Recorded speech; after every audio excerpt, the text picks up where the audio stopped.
సోదరులారా, నిశ్శబ్దంగా ఉంటే అన్నయ్య గారు మీతో మాట్లాడతారు. ఇప్పుడు నాకు నచ్చనిదే నిశ్శబ్దం అండి. నిశ్శబ్దం అంటే ఎట్లాగా?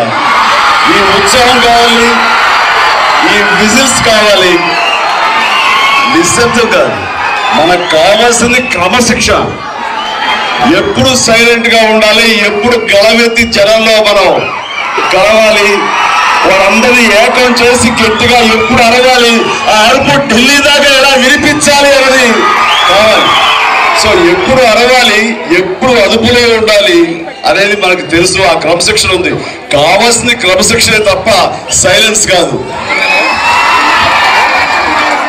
మా ప్రెసిడెంట్ దగ్గర గబుకులు లాక్కున్నారు, అదే భావించద్దు. ఇదంతా ఒక కుటుంబంలో చొరవతో చేసిన పని. వారిని కంటిన్యూ చేయమని కోరుతున్నాను.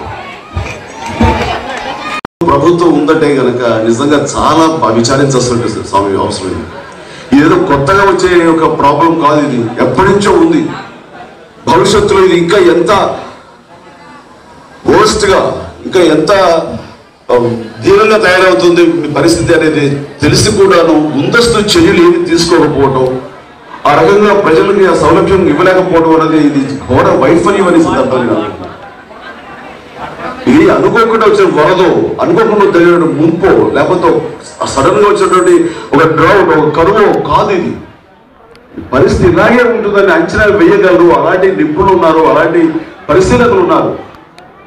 సో దీనికి ఏం చర్యలు తీసుకుంటున్నారు అంటే, ప్రాబ్లం వచ్చినప్పుడు దాని మీద స్పందించడం, ప్రాబ్లం వచ్చినప్పుడు దాన్ని పరిశీలిద్దామని అని ఉండడం అనేది ఇది ప్రభుత్వ విధానం కాదు. దానికోసం కాదు మన ప్రభుత్వాలు ఎన్నుకునేది. మనల్ని అన్ని రకాల కాపు కాసుకుంటారు, అన్ని రకాల